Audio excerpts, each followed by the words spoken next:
एक छोटे से गांव में चिंटू नाम का प्यारा लड़का रहता था। वो बड़ा नटखट था पर दिल का बहुत अच्छा। खेल कूद में उसे सब पसंद था, लेकिन पतंग उड़ाना उसका सबसे बड़ा शौक था। जैसे ही हवा का झोंका आता, वो अपनी रंग बिरंगी पतंग लेकर छत पर दौड़ पड़ता। उसके पास कई पतंगे थीं। सबसे प्यारी थी इंद्रधनुष के 7 रंगों वाली पतंग, जिसके कोनों पर सुनहरे सितारे चमकते थे। चिंटू जब उसे देखता तो कहता, ये कोई पतंग नहीं, ये तो आसमान का टुकड़ा है। उसे लगता जैसे पापा शहर से खास उसके लिए लाए हों। रविवार की सुबह थी। आसमान नीला था और ठंडी हवा चल रही थी। चिंटू माँ के पास दौड़ कर गया। माँ, आज मौसम कितना अच्छा है, मैं अपनी सतरंगी पतंग उड़ाने जा रही हूँ। माँ मुस्कुरा कर बोली, ठीक है बेटा, ध्यान रखना और जल्दी लौट आना। चिंटू खुशी से उछल पड़ा। उसने पतंग और मांझा उठाया और छत पर दौड़ गया। जैसे ही उसने पतंग को हवा में छोड़ा, वो सर से ऊपर उड़ गई। वाह, आज तो मेरी पतंग सबसे ऊंची जाएगी। लेकिन तभी दूर में अजीब खिंचाव आया। पतंग हवा की तरह नहीं, किसी जादुई ताकत की तरह उसे ऊपर खींचने लगी। चिंटू की आंखें फटी रह गईं। अरे, ये मेरी पतंग को क्या हो गया? अचानक पतंग ने जोर का झटका दिया और चिंटू हवा में ऊपर खिंच गया। वो चिल्लाया, माँ, लेकिन दूर ने उसे कसकर पकड़ लिया।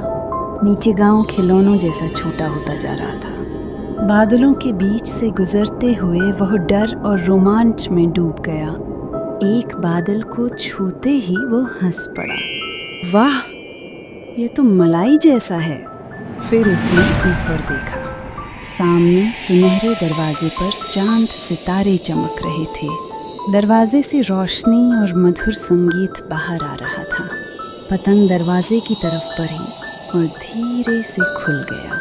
अंदर से आवाज आई, यह रंगों की दुनिया तुम्हारा इंतजार कर रही है। दरवाजे के भीतर पहुंचते ही चिंटू की आंखें चमक उठी।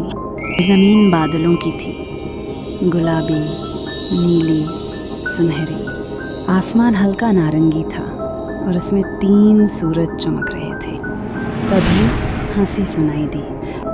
ऊपर देखा तो बादल खिलखिला कर हंस रहे थे। उनकी हंसी से सुनहरी बूंदें गिरती और नीचे आते ही कैंडी बन जाती। चिंटू ने एक कैंडी उठाकर खाई और चिल्लाया, ये तो संतरे जैसा स्वाद है। उसी समय नीले हाथी हवा में तैरते हुए आए। एक हाथी का बच्चा उसके पास आया और अपनी सूंड से उसका सिर सहलाया। चिंटू हंसते हुए बोला, तुम तो मेरे दोस्त लगते हो। हाथी खुशी से गुलाटी मार गया। पास में चॉकलेट के पेड़ थे, जिन पर तोते बैठकर गाना गा रहे थे। उनके सुरों पर फूल भी झूम रहे थे। यहाँ तो हर चीज जादू से भरी है। इतने में किसी की सिसकने की आवाज आई। चिंटू ने देखा, एक छोटे सफेद बादल के आंसू बारिश बनकर गिर रहे थे। चिंटू उसके पास जाकर बोला, तुम क्यों रो रहे हो? बादल सिसकते हुए बोला, मेरा इंद्रधनुष खो गया है, उसके बिना मैं बेरंग हो गया हूँ। चिंटू ने कहा, मैं तुम्हारी मदद करूँगा। वो तोतों से पूछता है। तोते बताते हैं, रंगों के बिना इंद्रधनुष नहीं बन सकता, शायद फूल मदद करे। वो फूलों तक जाता है। लाल फूल उदास पड़ा था। चिंटू ने पूछा, तुम क्यों नहीं खिल रहे? फूल बोला, मुझे बादलों की खुशी की बूंदें चाहिए। चिंटू समझ गया, अगर बादल हंसेंगे तो बूंदें गिरेंगी, फूल खिलेंगे और इंद्रधनुष लौट आएगा। वो हाथियों से मदद मांगता है। बड़ा हाथी मुस्कुराकर कहता है, ये तो आसान है। हाथी जाकर बादलों को गुदगुदाता है। बादल हंसते हैं, ही। सुनहरी बूंदें बरसने लगती हैं। लाल फूल खिल उठता है। 7 रंग आसमान में फैलते हैं। देखते ही देखते सुंदर इंद्रधनुष बन जाता है।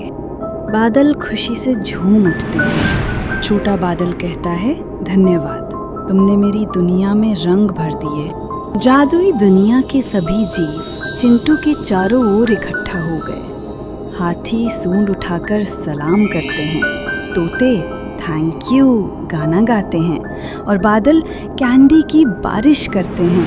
तभी पतंग फिर चमकती है। अब घर लौटने का समय है। चिंटू सबको अलविदा कहता है। छोटा बादल कहता है, हम तुम्हें कभी नहीं भूलेंगे। पतंग उसे दरवाजे तक ले जाती है। दरवाज़ा खुलता है, वो बाहर आता है और दरवाज़ा बंद हो जाता है। पतंग धीरे से उसे उसकी छत पर उतार देती है। वो मुस्कुराकर पतंग को देखता है। वो फिर साधारण हो गई है। चिंटू जेब में देखता है, एक सुनहरी कैंडी। मुस्कुराता है और पतंग को गले लगाकर कहता है, शुक्रिया मेरे दोस्त। उसे एहसास होता है ये सपना नहीं, सच था। उसने जाना कि थोड़ी सी मदद और अच्छे दिल से किसी की दुनिया में खुशियों के रंग भर सकते हैं। तो दोस्तों, कैसी लगी चिंटू की जादुई यात्रा? अगर मज़ा आया हो तो वीडियो को लाइक करें, अपने दोस्तों के साथ शेयर करें और ऐसे ही रोमांचक सफ़र के लिए चैनल को सब्सक्राइब करें। अगली कहानी में फिर मिलते हैं। तब तक के लिए बाय बाय।